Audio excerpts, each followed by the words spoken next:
Assalamualaikum warahmatullahi wabarakatuh. Bismillahirrahmanirrahim. Alhamdulillah bertemu kembali masih di daring di mata kuliah Manajemen Lembaga Pendidikan Islam.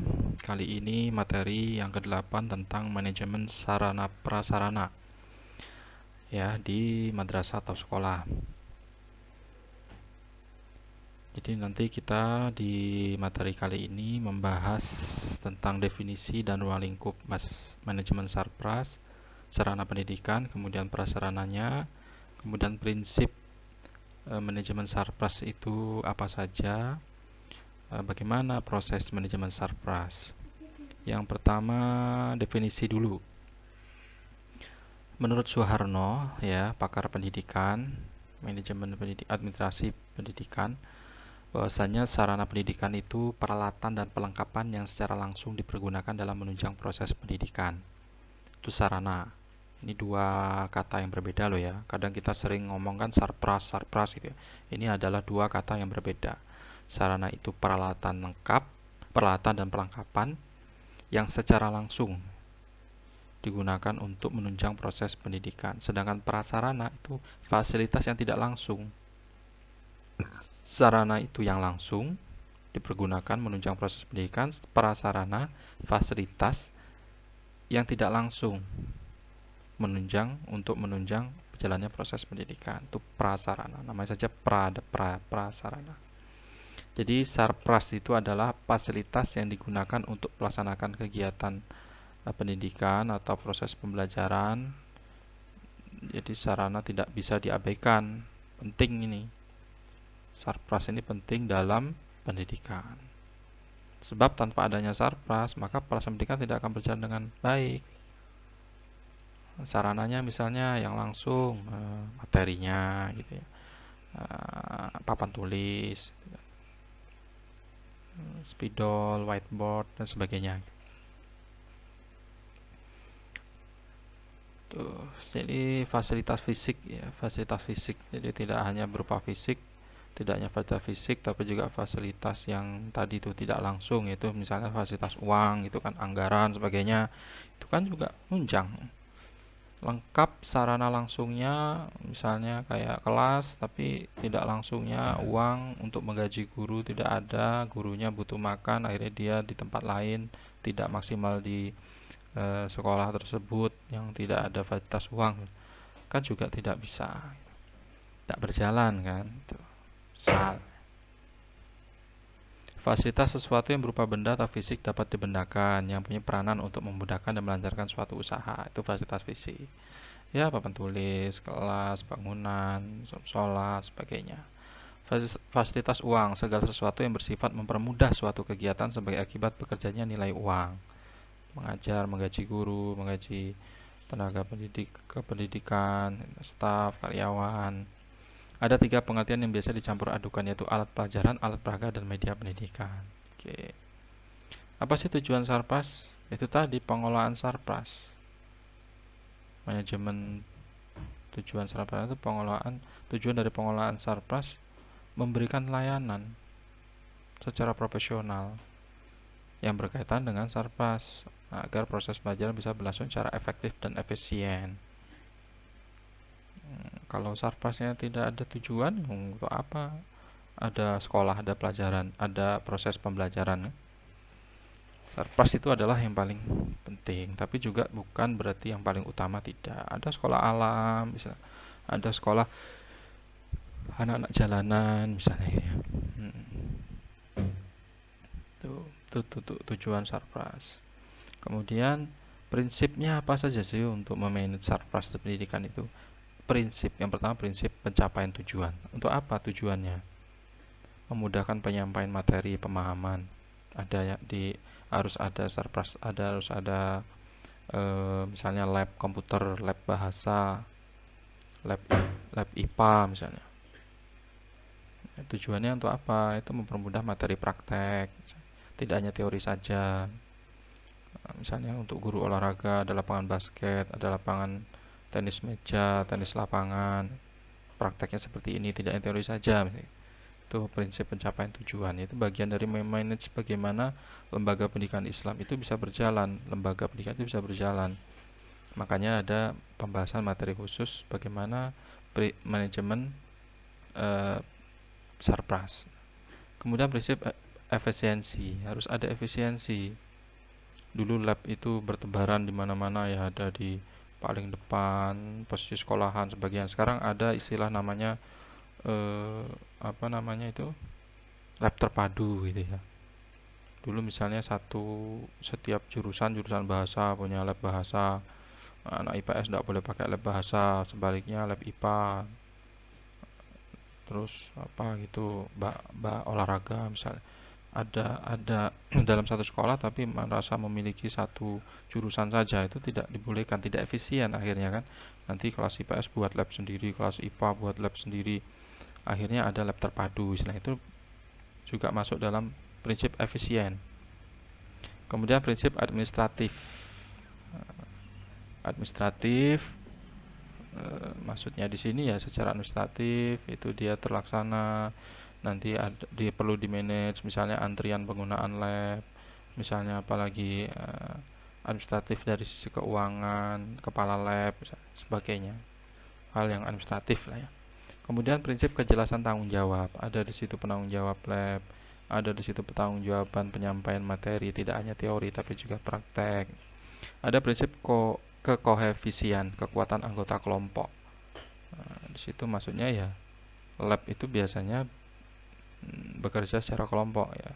Dulu saya itu waktu aliyah itu senang ekstranya elektro, merakit amplifier gitu ya, sound system sebagainya ya. Itu kelompok, itu bagian belanja, bagian siapa ya. Nah, ini kan bagian dari manajemen juga gitu. Kalau yang di SMK misalnya sekolah menengah kejuruan kan ada bagian apa, bagian mesin, bagian apa, bodi mobil otomotif misalnya, ada bagian ban, ada bagian sasis sebagainya. Itu kan ada kekuatan anggota kelompok di situ.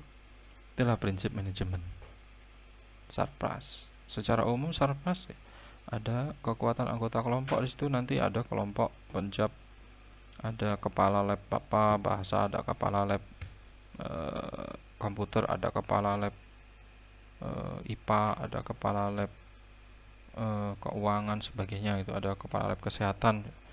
Itu kan juga kekuatan anggota kelompok. Apalagi sekarang ada kurikulum Merdeka Belajar itu kan jurusan lain boleh belajar ke jurusan apa gitu, boleh belajar ke jurusan lain. Ini harus ada pengelompokan, harus ada administratifnya, harus ada penanggung jawabnya, efisiensi penggunaan sarpas itu sendiri, dan tujuannya untuk apa, itu harus saling berhubungan. Lalu proses manajemen sarpas itu bagaimana? Perencanaan apa sih dibutuhkan tidak gitu ya. Berfungsi maksimal dan nanti harus cermat, itu harus cermat sesuai dengan nanti dengan jangka panjang, misalnya 10 tahun ke depan masih kira-kira masih digunakan tidak lab ini. Kadang bangun besar apa megah, atau sudah tidak digunakan lagi misal ya. Terus apalagi model perencanaannya itu juga harus dimodel, harus di plan secara baik juga. Itu perencanaan jangka pendek, jangka menengah, jangka panjang. Tuh. Kemudian yang selanjutnya pengawasan sarpras, ada pengawasnya. Makanya misalnya barang peninggalan inventaris bagian dari sarpras itu kan ada penomoran gitu kan. Ada pengawasan, misalnya sudah tidak efisien dijual, dilelang atau dihibahkan misalnya. Itu ada pengawasannya. Karena tidak terpakai, nanti kalau tidak diawasi dijual oleh oknum juga tidak baik. Jadi pengawasan memberikan arahan, gitu, arahan dan penilaian terhadap pekerjaan, menilai tingkat efektivitas efisiennya, ndak efisien lagi ini misalnya, gitu. Atau bahkan labnya sendiri dibubarkan seluruh organisasinya misalnya. Nah, itu bagian yang menentukan adalah pengawasnya, bagian pengawasan. Ya, pengawasan dan pemeliharaan ini adalah fungsi manajemen yang harus dilaksanakan oleh pemimpin organisasi atau lembaga, kepala sekolah, harus ada ini. Inti apa pusatnya ya di kepala sekolah itu. Kalau memang mau membentuk lagi tim pengawasnya ya bisa saja. dengan tim khusus gitu ya. Kemudian penghapusan sarpras. Nah, penghapusan sarpras, jadi ada perencanaan, ada pengawasan, ada penghapusan. Tadi misalnya, tidak efisien lagi ini inventarisasinya, maka di apa tuh ada aturannya gitu ya. Tuh. Terus penganggaran surplus itu, penganggarannya dibutuhkan apa saja untuk perbaikan apa, misalnya kendaraan kendaraan ini juga bagian dari surplus, butuh pemeliharaan ya kan. Bangunan pun butuh pengecetan 5 tahun sekali misalnya. AC misalnya butuh pemeliharaan juga, pembersihan, itu harus ada anggarannya semua kan, selain di luar dari kepala penanggung jawabnya atau kepala kepala sarprasnya.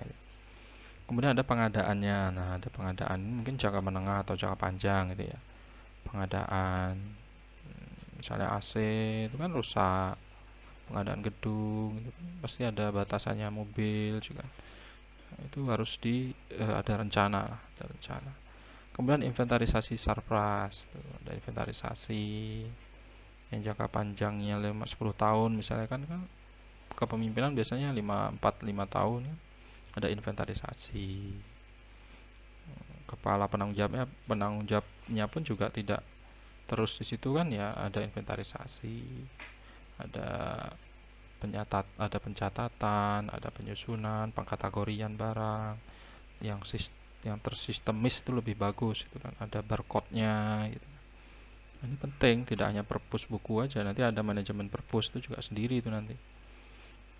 Kemudian pemeliharaan dan penyimpanan itu gimana, apakah ada tempat penyimpanan khusus kendaraan dinas misalnya atau apa gitu ya, tempat yang rusak-rusak atau yang siap dilelang misalnya.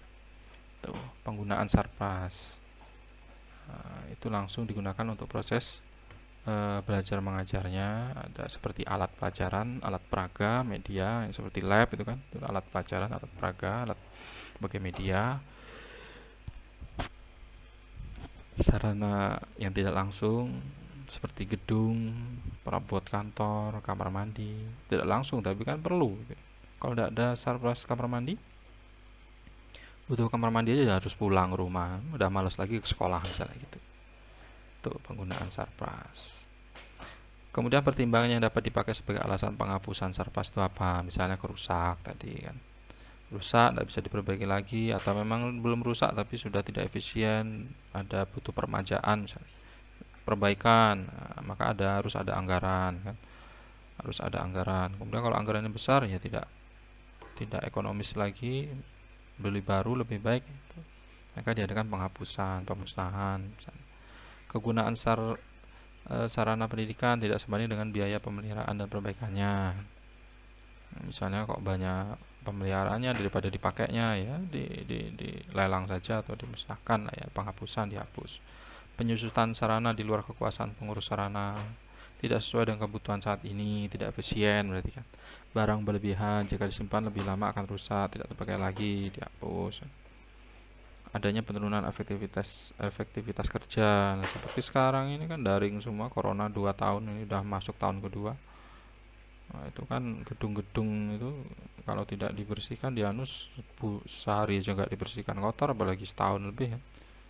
Nah, ini ada penurunan aktivitas, makanya banyak sekarang hotel-hotel itu kan bagian dari manajemen perhotelan misalnya kan, itu dijual akhirnya kan, karena pemasukannya dari tamu pariwisata tutup semua kan. Itu bagian dari manajemen, harus dihapus, ditutup ya apa. Nah, kalau sekolah kan ini pendidikan itu adalah apa ya hal yang dibutuhkan, kebutuhan pokok ya. Jadi tidak tidak tergantung pada gedung bisa daring online, maka yang diutamakan apa, bandwidthnya dinaikkan misalnya, atau ada